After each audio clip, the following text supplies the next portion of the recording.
Mafia अनुपम दुबे उत्तर प्रदेश सरकार, राज्य सरकार द्वारा माफिया घोषित होने के बाद में जब 2021 में समर्पण कर दिया तो उनके भाइयों के खिलाफ भी मुकदमे दर्ज होना शुरू हो गए। ये आरोप उनकी पत्नी मीनाक्षी दुबे और उनकी मां ने लगाए हैं। जब अनुपम दुबे ने समर्पण कर दिया उसके बाद से लगातार उनके भाइयों को टारगेट करके 2-2 दर्जन से अधिक उनके ऊपर फर्जी मुकदमा पुलिस के द्वारा दर्ज करने का आरोप लगाया है। साथ ही उन्होंने कहा कि लगातार जब अनुराग उर्फ डब्बन दुबे के खिलाफ मुकदमे दर्ज हो रहे थे, जिसका संज्ञान अब सुप्रीम कोर्ट ने लिया है कि आखिर जो आदमी वहाँ मौजूद नहीं उसके खिलाफ रोजाना हर महीने एक नया केस दर्ज करके हाई कोर्ट और सुप्रीम कोर्ट पहुँच जाते हैं। आखिर इसके पीछे का राज क्या है? उसी वजह से सुप्रीम कोर्ट ने उस मामले को समझा और गिरफ्तारी न करने पर रोक लगा दी, जिसकी वजह है कि लगातार वो परेशान होते रहे। पूरे परिवार ने आरोप लगाया है कि उनके बच्चों से लेकर पूरा मोहल्ला पुलिस की दहशत में परेशान है। कौन आए, कोई गली में अगर कोई उनके पास जाता भी उसे भी पुलिस हड़का देती। बच्चों को कोचिंग पढ़ाने के लिए कोई भी टीचर अब उनके घर आने को तैयार नहीं है। ये मामला जब से बिगड़ना शुरू हुआ, जब से माफिया अनुपम दुबे ने आत्मसमर्पण कर जेल गए हैं। इसी प्रकार उन्हें आरोप लगाया कि होटल के कागज नक्शा से लेकर बैंक लोन तक सब कुछ नंबर 1 में था, लेकिन फिर भी उसे ढा दिया गया। वहीं आसपास की बनी इमारतों की भी जांच हुई थी, सबको नोटिस दिए गए थे। किसी का भी मकान या होटल किसी को भी कोई क्षति नहीं पहुंचाएगी, केवल हमारे परिवार को ही पुलिस के द्वारा टारगेट किया जा रहा था। अब अनुराग दुबे न्यायालय में पेश होंगे तो कम से कम अपने वकीलों, अपने परिवार से सीधे बात कर सकेंगे। वीडियो कॉन्फ्रेंसिंग से कोई बातचीत नहीं हो पाती, कभी नेट नहीं होता है, ऐसे तमाम उन्होंने सवाल बनाए। लेकिन पूरा परिवार अब खौफ में जीने को मजबूर है। पुलिस के ऊपर लगातार अनुपम दुबे हैं, उनकी पत्नी और मां हैं। अनुपम दुबे वैसे राष्ट्र के द्वारा माफिया घोषित किए जा चुके, अब उनके भाइयों पर गैंगस्टर का भी। तो आइए हम बात करेंगे उनकी पत्नी मीनाक्षी दुबे से और मां से। क्या कहती हैं इस सुप्रीम कोर्ट के जो आदेश आया है उसको लोग क्या कहती हैं, आखिर इस फैसले से वो कितना खुश हैं और उनके परिवार क्या माहौल है। आइए सुनते हैं उन्हीं की जुबानी कि इतनी 2-3 सालों में इतने मुकदमे दर्ज हुए तो शायद ही परेशान होना लगी। क्या कहती हैं सुनिएगा। हमारे देवर है अनुराग दुबे, मतलब हमारे 3rd नंबर के देवर में एक्चुअली में उन पे कोई भी मुकदमा कभी था ही नहीं।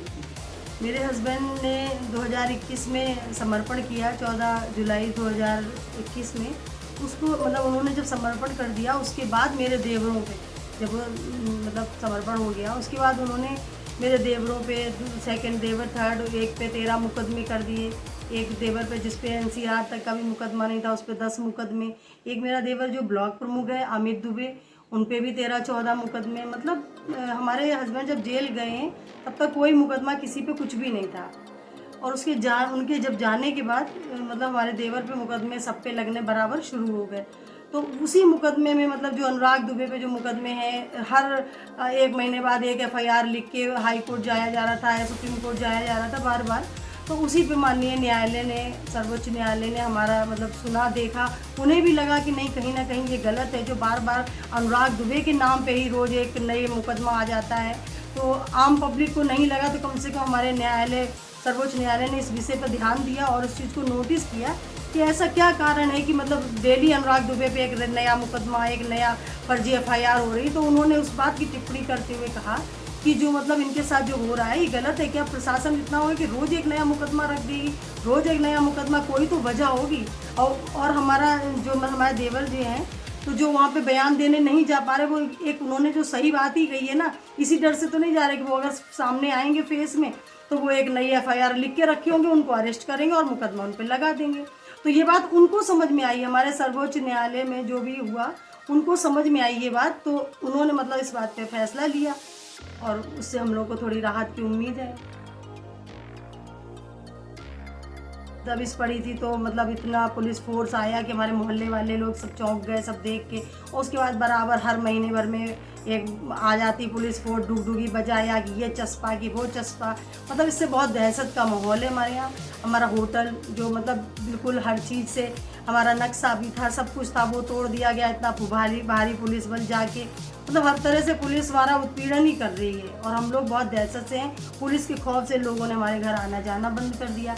हमारे घर जो ट्यूशन सर से लगा के सब चीज़ जो भी है, मतलब किसी सब आना जाना, अब आपने आके देख ही लिया, घर पे कोई भी नहीं है, केवल हम लेडीज़ है, हमारी सासू माँ बुजुर्ग, और इसके अलावा घर में बच्चे भी नहीं हैं हमारे, क्योंकि हमारे छोटे छोटे बच्चे हैं, वो भी घर में दहशत की वजह से हम उनको रख नहीं रहे यहाँ पे। जैसा कि आपने बताया बच्चों की शिक्षा पे शिक्षा पर असर पड़ रहा है। जो हमारे ट्यूशन सर हैं, तो वो भी मतलब कहीं ना कहीं डरते हैं कि ऐसा ना हो कि हम इनके घर पढ़ाने जाएं तो कल को पुलिस हमको भी पकड़ ले और हमसे पूछे कि उनके बच्चों को शिक्षा क्यों दे रहे हो। तो शिक्षा पे तो किसी का जोर है नहीं भैया, शिक्षा तो टीचर है, अगर बच्चों किसी को पढ़ाएगी, लेकिन वो भी इतने दहशत में है कि वो हमारे घर आना जाना पसंद नहीं कर रहे हैं। बहुत ही प्रेशर जब डाला तो थोड़ा बहुत भले हो, नहीं तो आना जाना लोगों ने बंद कर रखा है। आपका जो होटल तोड़ा गया था जी उसके पास जो इमारतें बनी हैं उन्हें भी नोटिस दिया गया था, उन पर कार्रवाई कुछ भी नहीं हुई है। नहीं, क्योंकि ना वो सबका ये कहना है ना, हमारा होटल जो था वो रेगिस्तान में बना है, हमारा होटल है तालाब में बना है, बाकी सबकी बिल्डिंगें बहुत अच्छे से है, मतलब उन पर कोई असर नहीं हुआ। अगर नोटिस सबको दिया गया था तो सबका टूटना चाहिए था, और अगर न्याय मिलना था तो सबको एक जैसा मिलना चाहिए था। हम लोग तो यहाँ से लेके हाई कोर्ट तक हर जगह गए, लेकिन हमारे होटल मतलब हमारा होटल हम बचा नहीं पाए। किसी तरह से इन लोगों ने प्रेशर डाल के, और सबकी इमारतें बाकी सब अच्छे से हैं, सब खड़ी हैं, हमारा होटल तोड़ दिया गया। तो हम लोग हर तरह से भैया परेशान हैं, और हम नहीं चाहते हैं कि मतलब कोई भी इस तरह का हमारे साथ गलत हो। अब माननीय सर्वोच्च न्यायालय ने हमारा सहयोग किया है, हम उसके तहे दिल से शुक्रिया अदा करते हैं, और चाहते हैं आगे भी हमारे साथ न्याय हो और पब्लिक की सिंपैथी हमसे जुड़े, और इस सब की दहशत जो है वो ख़त्म हो।